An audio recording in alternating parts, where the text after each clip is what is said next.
مل صاحب، آپ کس نگاہ سے دیکھتے ہیں پاکستان سعودیہ میوچل ڈیفنس ایگریمنٹ کو؟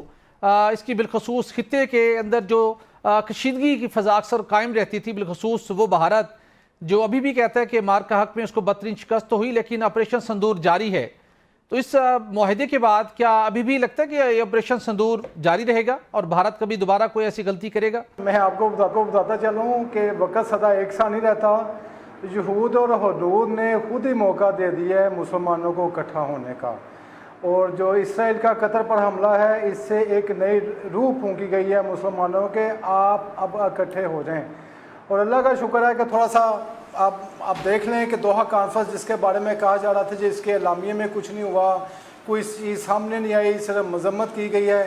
آپ دیکھیں محمد بن سلمان بارش کا پہلا قطرہ ثابت ہوا ہے، اور انہوں نے، حالانکہ محمد بن سلمان سعودی عرب کو خطے میں امریکہ کا ایک اہم اتحادی کہا جاتا ہے، لیکن انہوں نے خوف کے بت توڑے ہیں، پہل کی ہے اسرائیل و امریکہ کے حصار سے نکلنے کے لیے. انہوں نے فوری طور پر پاکستان سے رابطہ کیا ہے، اور ڈیفنس جو کہ اپنے ملک کے دفاع کے لیے انہوں نے جو معاہدہ کیا ہے، یہ ان کا ویژن ہے 2030. یہ بڑی دیر سے وہ اپنے ایک ویژن کے تحت اپنی دفاعی حکمت عملی بنا کے بیٹھے ہوئے تھے، اور جیسے ہی موقع آیا ہے وہ اس کو منظر عام پر لے آئے ہیں. بات یہ ہے کہ اتنی جلدی آنکھ جھپکتے ہی اس طرح کے معاہدے نہیں ہوتے. یہ اس کے پیچھے ایک بڑی لمبی پریکٹس ہے جو پاکستان کے ساتھ جاری تھی. خارجہ امور اور دفاعی ماہرین کے ساتھ انہوں نے مل کے بڑی جان فشانی سے ایک معاہدہ طے کیا ہے.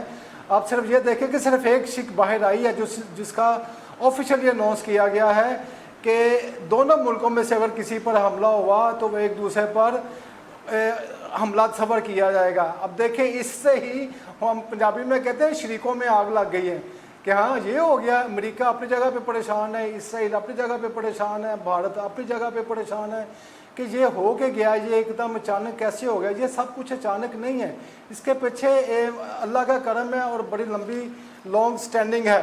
میں دوسری آپ کو یہ بتانا چاہوں گا کہ اس خطے میں اب گریٹ گیم شروع ہو چکی ہے.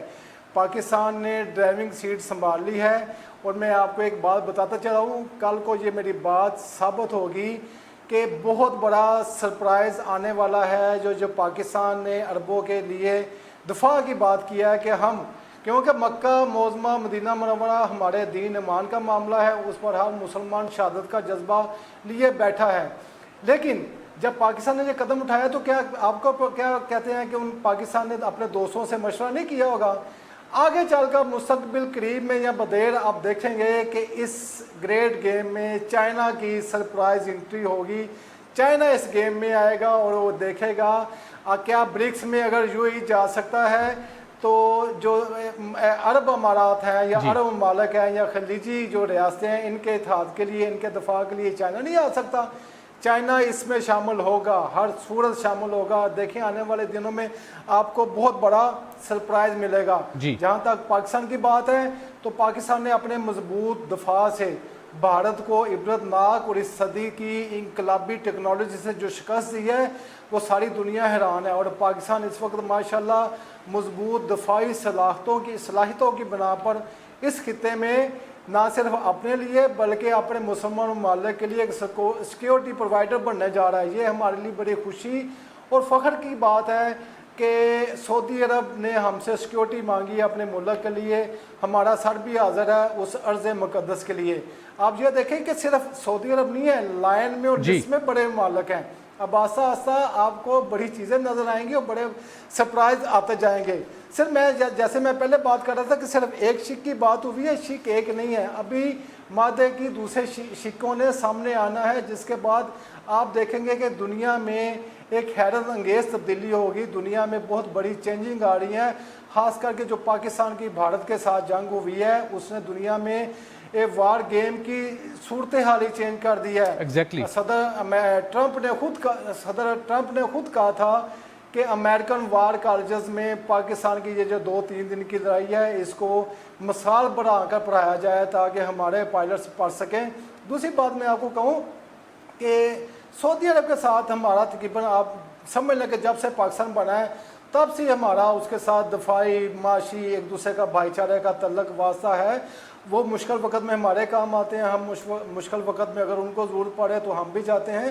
تو یہ میں آپ سمجھ لیں کہ پچھلے 50 سال سے جب بھی ضرورت پڑی ہے کچھ چیزیں ہوتی ہیں کہ منظر عام پر ہوتی ہیں, کچھ چیزیں ہوتی ہیں منظر نامے پر سامنے نہیں آ سکتی. پاکستان نے بھی سعودیہ کے لیے بہت بڑھ چڑھ کر کام کیا ہے اور آئندہ بھی ہمارا حوصلہ برقرار ہے, ہم آگے بڑھیں گے.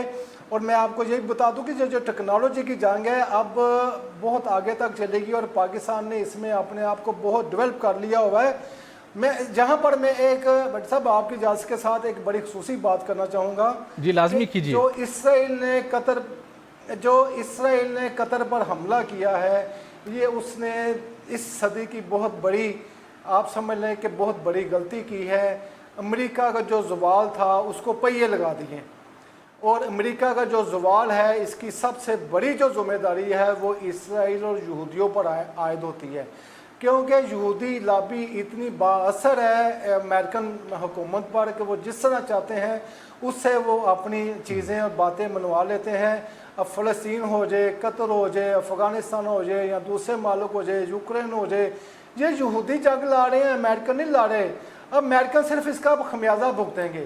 امریکہ اب زوال پذیر ہونے کے قریب ہے. بالکل ٹھیک. اس کا جو سفر تھا وہ قطر پر حملہ کر کے بالکل ٹھیک. بالکل ٹھیک ملک صاحب, ہم دعا گو بھی ہیں, توقع رکھتے ہیں کہ اسی کنٹیکسٹ کے اندر فلسطین کا مسئلہ بھی حل ہو, وہاں مستقل جنگ بندی ہو, فلسطین میں بھی انسانیت سوز مظالم کا خاتمہ ہو. لیکن ایک اور کویسچن آپ سے ضرور کرنا چاہوں گا. آپ لاہور بیٹھے ہیں, زندہ دلانے لاہور کے شہر میں, زندہ دلانے لاہور کو آپ نے کس طرح دیکھا جب یہ اناؤنسمنٹ ہوئی تھی کہ سعودی عرب اور پاکستان کی مابین ایک اور تاریخی اسٹریٹجک معاہدہ طے پا گیا ہے؟ اسلام آباد کے اندر تو بڑا عوام میں جوش و جذبہ تھا, عمارتوں کو سجایا گیا تھا. لاہور میں کیا صورتحال آپ نے آبزرو کی اور اس کے بعد بھی آپ لوگوں سے ملتے رہے, عوام کے تاثرات کیا ہیں؟ دیکھیں, یہ بالکل آپ نے صحیح کہا کہ تاثرات کیا تھے جو میں نے اپنی آنکھوں سے دیکھے ہیں. لاہور میں اتنی خوشی کا مقام تھا کہ زندہ دلان لاہور نے سڑکوں پر کھڑے ہو کے مٹھائیاں تقسیم کی ہیں, جفیاں ڈالے اور ڈھول کے تھاپ پر رقص کرتے رہے ہیں. ہر گلی محلے چوک میں نعرہ تکبیر تھا.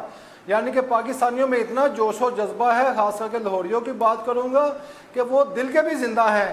میں نے کئی جگہ پر لاہور کے دیکھا ہے کہ ڈھول منگوائے گئے, پھولوں کی پتیاں نچھاور کی گئی اور رقص کیے گئے اور نعرہ تکبیر کیا گیا اور لوگوں کو مٹھائی دی گئی. یہ لاہور کی مثال ہے. میں آپ کو بتاؤں کہ جب انڈیا کے ساتھ جنگ تھی تو لاہوریے اس طرح تھا جس طرح پاک بھارت میچ نہیں دیکھتے, اس طرح چوک چراہوں میں کھڑے ہو گئے تو ٹی وی لگا کے بیٹھے ہوتے تھے, بڑی سکرینیں لگا کر انڈیا کے ساتھ یہ تبصرے اور جنگ کا ماحول دیکھتے تھے. تو پاکستان الحمدللہ پاکستانی لاہوری ہو, پشاوری ہو, کراچی ہو, کوئٹہ کا ہو, اس کا جوش جذبہ, اس کا دین مان ایک ہے. وہ مسلمانوں کے لیے جل مر کر تیار ہے. بالکل ٹھیک. خاص کر کے میں نے پہلے بھی کہا کہ ارض مقدس کے لیے ہماری جان آتی ہے. جی بالکل ٹھیک.